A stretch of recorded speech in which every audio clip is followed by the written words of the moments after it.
참 오랜만에 이 자리에서 함께 말씀을 나누게 되었습니다. 제가 마지막으로 청년 예배 설교를 했을 때가 돌이켜보니까 10월에 했었더라고요. 너무 오랜만에 해서 여러분들과 함께 말씀을 나누게 되었습니다. 차이점이 있습니다. 제가 그때는 전도사였는데 지금은 목사가 되어 또 여러분과 함께 만나게 되었습니다. 또 청년교구 내에서도 많은 변화들이 있죠. 제대하신 분들도 있고 또 결혼해서 또 기수가 차서 30 플러스로 올라가신 분들도 있고 또 저기 보이시는 것처럼 46기 사랑스러운 우리 고3들이 청년이 되어 함께 청년 예배를 드리게 되었습니다. 그래서 말씀을 제가 준비하면서 이제 여러 가지 묵상도 하고 생각을 되게 많이 하게 돼요.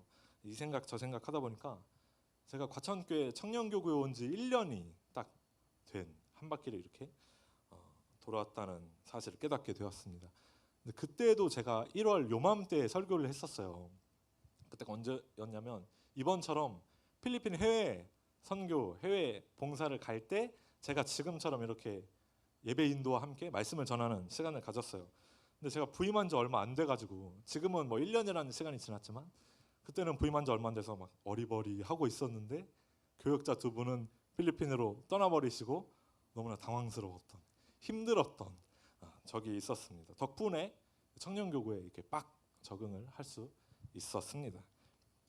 제가 청년교구에 부임을 하고 깜짝 놀란 문화 충격이 하나 있어요. 뭐냐면 지금도 적응 중인데 회의가 정말 많다. 회의가 너무너무 많다는 문화 충격을 겪게 되었습니다. 아마 여러분들이 상상하시는 것 이상의 회의를 하고 있는데요. 그러니까 청년교구 공동체가 이렇게 작은 규모는 아니다 보니까 여기 팀에서 이 팀에서 이 팀에서 교역자끼리 따로 회의하고 이런 시간들이 있더라고요. 그러니까 모임도 많고 해야 하는 사역도 많으니까 그렇겠죠. 회의가 끝나면서 다음 회의 날짜를 잡는 정말 신기하고도 아름다운 그런 모임이 청년교구 내에 있습니다. 근데 섬겨주시고 또 함께해 주시는 청년, 임원, 리더 진이 있기 때문에 지금 우리가 청년 예배 너무나 감사히 또 안전하게 평안하게 드릴 수 있는 것이죠. 감사하게도 이제는 청년교구 여러 가지 사역들에 조금씩 이제 적응을 하고 있는 것 같습니다. 그래서 회의에 참여하는 게 전에는 회의 언제 끝나지? 혼자 이러고 있었는데 지금은 나름 이렇게 회의도 잘 참여하고 끝까지 집중하는 시간을 잘 갖는데 제가 그럼에도 여전히 힘든 부분이 있어요. 어떤 부분이 힘드냐면 조율해야 될 때, 또 내가 선택하고 판단해야 될 때, 그 두 가지 경우가 저는 아직도 힘이 들더라고요. 그러니까 예를 들어서 누군가 이렇게 의견을 막 말해요. 그런데 그 의견을 듣고 있던 누군가가 아니 근데 목사님 이렇게 딱 갑자기 들어와 버리면 이거 어떻게 해결해야 되지? 이런 여러 가지 생각들이 들곤 합니다. 민정이 얘기 아닙니다, 여러분들. 그러니까 제가 때로는 독재자가 되어서 너 이거 해, 이승재 너 이거 해, 이렇게 지정해버리면 제 입장에서는 쉽고 빠르겠지만 그거는 예수님이 말씀하신 교회의 모습이 아니잖아요. 그렇게 할 수는 없고 제가 고민이 많아요. 그래서 어떻게 하면 청년들이 상처받지 않게 말할 수 있을까? 어떻게 하면 내 주관을 말하지 않을 수 있을까? 어떻게 하면 이 모임과 회의를 통해서 하나님이 원하시는 선한 것을 얻어낼 수 있을까? 그런 고민들을 나름 합니다. 매번 모임을 가질 때마다 지금 가는 모임 지혜롭게 해야지 이렇게 다짐하고 가지만 모임을 하다 보면 저의 부족한 모습을 너무나 자주 보곤 합니다. 이제 제 뜻대로 진행하고 결론을 내린다고 해도 늘 좋은 결과를 얻는 것도 아니더라고요. 당신의 열심이 위험한 이유라는 책이 있습니다. 이 책에 흥미로운 단어, 표현이 나와요. 우연한 바리새인이라는 말이 나옵니다. 그러니까 바리새인이 열심이라는 무기를 가지고 어긋난 믿음 생활을 하는 거예요. 그러니까 내가 의도하진 않았는데 믿음 생활이라고 생각하면서 하나님을 믿는다고 하면서 율법적으로 행동을 했는데 내가 어느새 우연한 바리새인이 되어버린 우리의 모습을 꼬집습니다. 내가 만들어낸, 스스로 만들어낸 그 기준에 맞지 않으면 실망하고 막 서운해하기도 하고 정죄하기도 하는 현대판 바리새인.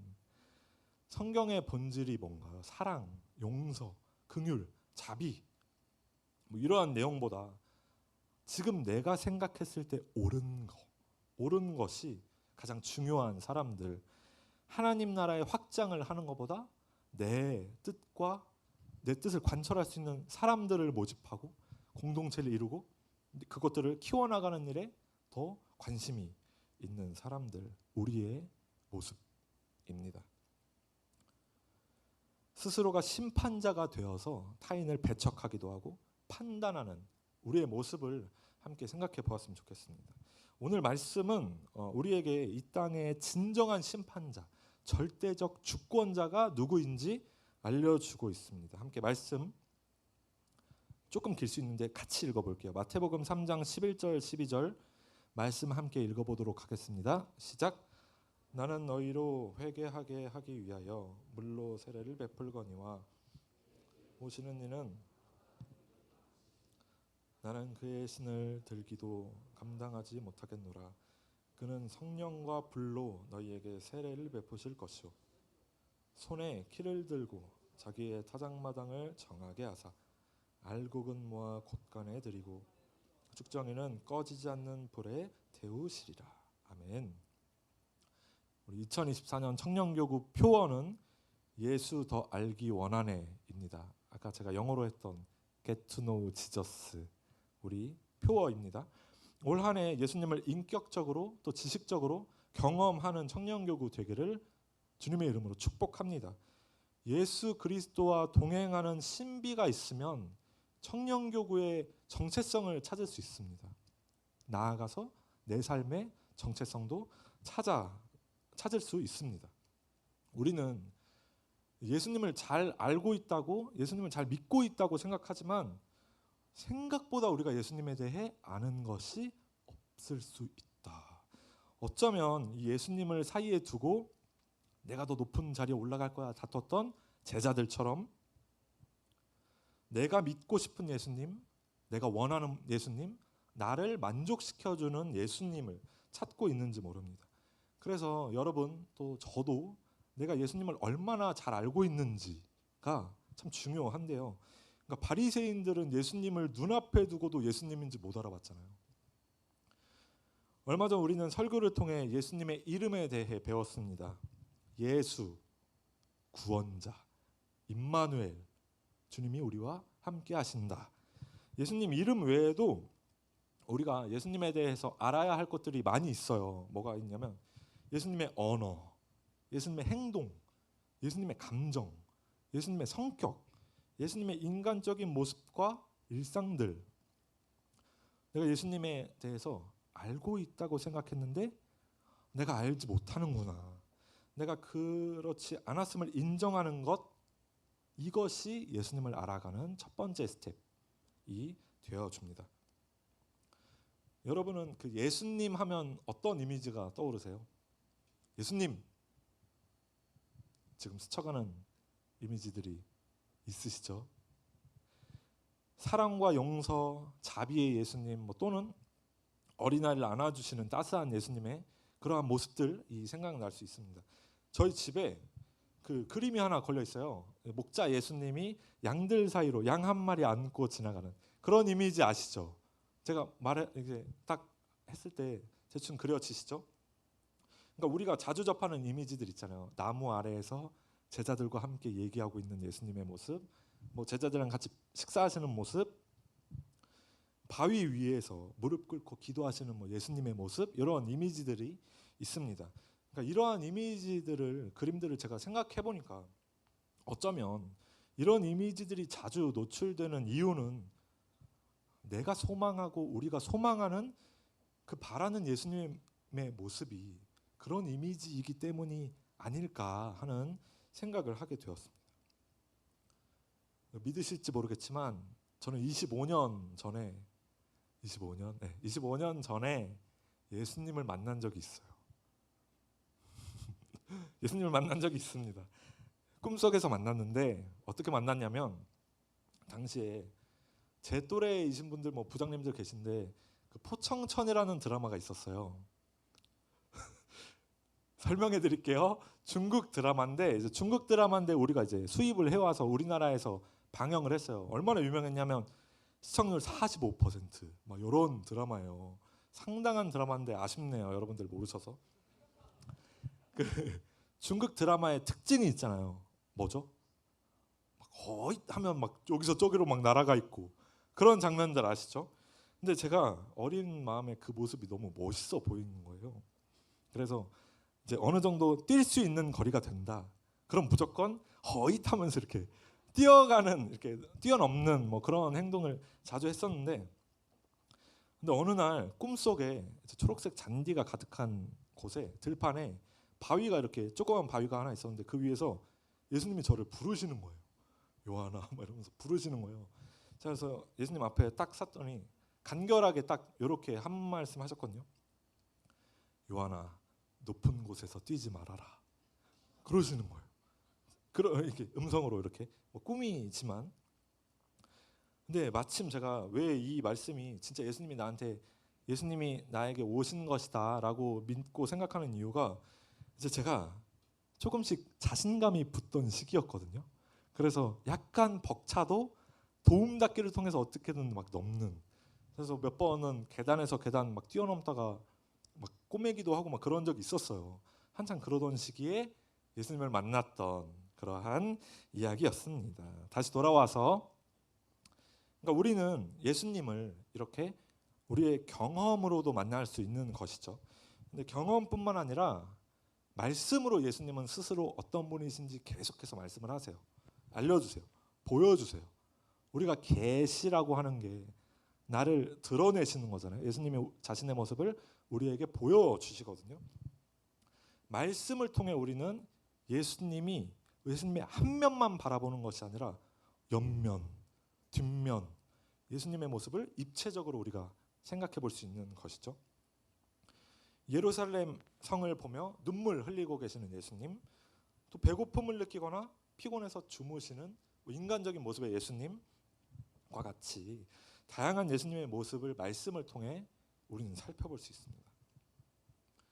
그중 인상 깊은 사건이 있습니다. 바로 마태복음 21장, 다른 사복음서에도 나오지만 예루살렘 성전을 깨끗하게 하신 사건입니다. 마태복음 21장 12절 13절 함께 읽어보도록 하겠습니다. 시작.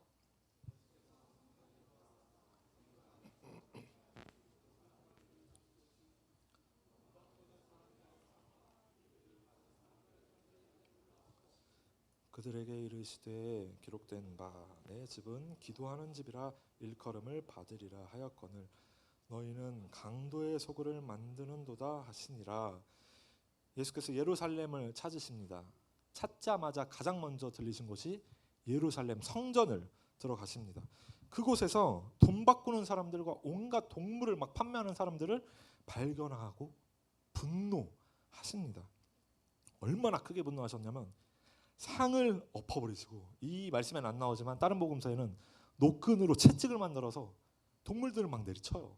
동물들이 그 성전에서 나가게, 그러한 모습을 보여주십니다. 그리고 호통치시죠. 내 집은 기도하는 집인데 너희가 강도의 소굴을 만드는구나 라고 호통치십니다. 분노하시는 예수님, 큰 소리 치시는 예수님, 조금은 낯설기도 하고 어색하기도 한 모습일 것 같아요. 어울리지 않는다고 생각할 수도 있을 것 같습니다. 그러나 예수님은 분명 분노하셨습니다. 하나님을 예배하고 기도하는 그 거룩한 성전에 사람의 이기심과 나태함이 들어오는 것을 볼 수가 없어서, 지켜볼 수가 없어서, 도저히 참을 수가 없어서 하나님을 향한 진심과 은혜의 나눔이 가득해야 하는 그 교회 성전에 돈이라는 인간의 욕심이 들어오는 것을 지켜볼 수 없어 분노하시고 화를 내십니다. 즉각적으로 그들의 잘못을 꾸짖으시고 심판하십니다. 상을 엎으시고 동물들을 내쫓으셨죠. 오늘 말씀은 세례 요한이 예수님을 증거하고 예언하는 내용을 담고 있습니다. 회개하라 천국이 가까이 왔느니라. 이 말씀 많이 들어보셨죠? 이 세례 요한의 외침으로 인해서 자신의 죄를 고백하는 이들이 점점 많아졌어요. 그래서 얼마나 많아졌냐면 성경은 예루살렘 온 유대와 요단강 사방에서 다 그에게 나왔다라고 성경은 말합니다. 분명히 세례 요한의 메시지에는 능력이 있었던 거거든요. 능력이 있었고 제자들도 실제로도 많이 제자가 점점 많아지기 시작했습니다. 그러니까 그 능력이 얼마나 뛰어나냐면 이름이 세례 요한이에요. 김요한 말고 세례 요한으로 할 만큼, 이 세례라는 이름이 붙을 만큼 그만큼 세례에 있어서는 그 누구도 넘볼 수 없는, 이길 수 없는 사람이 바로 세례 요한이었다. 그런 요한이 말합니다. 나는 너희로 회개하게 하기 위하여 이렇게 물로 세례를 베풀지만 내 뒤에 오시는 그분은 나보다 능력이 더 많으신 분이시다. 그분은 물이 아니라 성령과 불로 세례를 베푸신다. 세례 요한은 물로 세례를 주지만 예수님은 무엇으로? 불과 성령으로 세례를 주신다. 회개가 뭐냐면 내 입술로 내 죄를 고백하는 거. 회개. 근데 이 회개만으로는 구원에 이를 수는 없어요. 내가 내 입술로 나의 죄를 고백함으로 인해서 예수님 앞으로 나아갈 수 있지만 이 구원의 영역은 예수 그리스도의 영역이기 때문에 이것만으로는 구원에 이를 수 없습니다. 다시 말해 우리가 성령과 불로 세례를 받지 않으면 구원에 이를 수 없다. 이 말은 성령과 불로 세례를 받아야 한다. 먼저 성령 세례입니다. 성령님이 아니면 우리는 결코 예수 그리스도께서 우리의 구원자이심을 깨달을 수 없습니다. 요한복음 14장 26절 함께 읽어보도록 하겠습니다. 보혜사 곧 아버지께서 내 이름으로 보내실 성령 그가 너희에게 모든 것을 가르치고 내가 너희에게 말한 모든 것을 생각나게 하리라. 요한복음 16장 13절 일부분 제가 읽어드리겠습니다. 그러나 진리의 성령이 오시면 그가 너희를 모든 진리 가운데로 인도해 주실 것이다. 성령님이 예수님의 가르침을 생각나게 해주세요. 그리고 그 가르침들이 진리였구나 깨닫게 하십니다. 진리 그 자체이신 예수님을 따라가는 것이 구원의 유일한 길이구나 깨닫게 하시는 분이 성령님이십니다. 2000년 전에 저 먼 나라 이스라엘에 있던 그 한 사람, 그 한 남자의 이야기가 오늘 우리에게 복음이 될 수 있는 이유는 성령님이 깨닫게 하시고 함께 하시고 증거하시기 때문입니다. 오순절 성령 충만의 세례를 받았던 제자들처럼 우리 역시 죄를 고백하는 회개의 세례를 넘어서 구원에 이르게 하는 성령 충만의 세례 받게 될 줄로 믿습니다. 우리가 예수님을 더욱 사모하고 간절히 구하는 이에게 성령님 강하게 임재하여 주실 줄 믿습니다. 성령 세례와 불 세례가 붙어 있어요. 여러분들은 이해가 되시나요?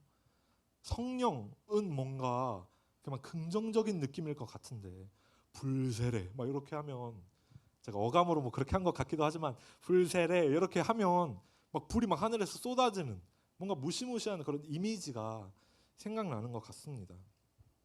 성경의 불은 여러 의미를 나타냅니다. 우리가 함께 읽은 12절 말씀처럼 알곡은 곳간에 들이고 쭉정이는 이러한 그 껍데기만 남은 빈 곡식은 불로 태워 버립니다. 값진 금속을 우리가 얻기 위해서 불순물을 제거하는 것처럼 불은 필요 없는 것들을 태워버릴 때 더 값진 것들을 얻고자 할 때 불이 사용됩니다. 나아가 불은 곧 심판을 의미합니다. 창세기에서 하나님 앞에 범죄한 이 소돔과 고모라가 불의 심판에 내려진 것처럼 또 이사야서에서 하나님을 거역하는 자들에게 불로써 심판이 내려질 것이다 말씀하셨던 것처럼 불은 연단하고 시험하여 정화시키는 깨끗하게 하는 이미지와 함께 죄에 대한 정당한 처벌을 내리는 심판의 이 두 가지 이미지를 가지고 있습니다. 근데 우리는 이 불 세례 내리시는 예수님은 조금 어색하게 생각할 수 있어요. 근데 누군가는 되게 쉽게 생각해요. 과소평가하기도 합니다. 이게 어떤 의미냐면 들어보세요. 근데 예수님 사랑의 주님이시잖아. 죄 지어도 회개하면 용서해 주시잖아. 심판의 무게를 가볍게 하는 거거든요. 물론 틀린 말은 아니지만 이 최후의 그날, 반드시 우리에게 찾아올 그 심판의 날에, 우리가 주님 앞에 서는 심판의 그 날에 예수님 사랑의 예수님이시잖아요 는 무기가 될 수 없습니다. 변명이 될 뿐이거든요. 그러니까 장난처럼 우리가 이 심판을 얘기하기도 해요. 누군가 주일 성수 못하거나 그 아주 작은 잘못이나 실수하면 농담처럼 너 그러다 벌 받는다, 너 그러다 심판 받는다, 막 이렇게 우리가 심판에 대해서 가볍게 얘기하기도 합니다. 또는 이와는 정반대로 되게 과대평가하는 성향도 많아요. 심판에 대해서. 어떤 거냐면 우리 결국 심판의 날 맞이할 건데 이때 구원받지 못한 사람들은 성경에 나오는 것처럼 지옥에 갈 텐데 내가 이 얘기를 친구한테 어떻게 하지? 이 얘기를 못 하겠는 거야. 그러니까 내가 이런 말 하면 심판은 있어 했는데 막 친구들이 쟤 심판은 있대 막 이렇게 이상하게 볼까 봐. 믿음이 있는 사람들도 죄, 심판이라는 말을 입 밖으로 꺼내는 걸 막 쉽게는 못하는 것 같아요. 되게 어렵게 생각해요. 그 아시잖아요. 해리포터에 나오는 말하면 안 되는 그 마법사 이름 있잖아요. 볼드모트와 같이, 그러니까 어떻게 해서든 이 심판이라는 말이 입 밖으로 나오지 못하도록 입단속을 합니다. 사랑하는 우리 청년 교구 여러분, 예수께서 성전에 들어가셔서 돈 거래하고 동물들 사고 파는 사람들을 보고 그냥 지나치셨으면 그들의 삶은 어떻게 되었을까요? 그들을 그냥 내버려 두는 것이 그들을 위한 일, 여러분을 위한 일일까요? 죄의 유혹으로 지옥을 향해 걸어가는 우리에게 이 심판의 메시지가 없었다면 우리 삶은, 우리의 내일은, 우리의 나중 일은 어떻게 될까요? 그것이 진정한 구원에 이르는 길일까요? 예수님의 불세례, 이 심판의 메시지가 있기 때문에 우리가 세상을 보면 죄에 대해서 정당한 처벌이 이루어지지 않는 경우들이 너무나 많잖아요. 그 안에서 우리는 희망을 볼 수 있는 거거든요. 결국에 주님이 죄에 합당한 심판을 내리실 거니까. 결국에 주님이 이렇게 죄로 물든 이 세상을 정화시키시고 회복시키시고 승리하실 거니까 라는 믿음을 가질 수 있는 것입니다. 그리고 우리는 예수님의 불세례, 심판의 메시지가 있기 때문에 위로를 얻습니다. 세상의 법이 있고 그 위에 하나님의 법이 있습니다. 근데 우리는 하나님의 법을 따르는 사람들이잖아요. 우리는 하나님의 법을 따르느라 세상에서 볼 땐 늘 손해보는 것 같아. 그러한 우리의 인생이 그 누구도 알아주지 않지만 하나님 앞에서 우리가 코람데오의 신앙을 붙들고 살아가는 여러분들의, 저의 이 바보 같은 이 정직함이 주님 앞에 서는 그 심판의 날에 우리를 주님 곁으로 이끄시는 능력 될 줄로 믿습니다. 좁지만 그러나 찬란한 하나님 나라로 향하는 길 우리에게 열어주실 거라 믿습니다. 오늘 설교 제목 잊혀진 그 이름 심판입니다. 이 시간 짧게나마 심판에 대해서 함께 나눌 수 있게 하신 하나님께 감사드립니다. 영국인 기독교 작가 체스터턴은 이런 말을 했습니다. 나는 불을 통과할 때 그것이 지옥인지 또는 하나님의 뜨거운 사랑인지 알 수 없었다. 사랑하는 청년교구 여러분, 심판의 또 다른 이름 사랑입니다. 주님은 불세례, 이 심판의 메시지를 통해 이 땅에 여전히 공의와 정의가 살아있음을 알려주십니다. 불세례, 심판의 메시지를 통해 죄를 향해 달려가고 있는 저와 여러분의 발걸음을 멈춰주십니다. 우리를 심판하려고 이 땅에 오신 것이 아니라 우리를 구원하고 사랑하려고 이 땅에 오셨습니다. 우리의 삶은 결코 영원하지 않습니다. 심판의 그날 반드시 찾아옵니다. 피할 수 없습니다. 그런데 늦지 않았습니다. 오늘, 아니 지금 주님 손에 우리의 삶을 맡겨드리는 청년교구 공동체 되길 소망합니다. 주님을 전심으로 따르며 내가 믿는 분, 내가 속한 분, 예수 그리스도 한 분뿐임을 고백하는 우리가 되기를 주님의 이름으로 축복합니다. 말씀을 생각하면 이 시간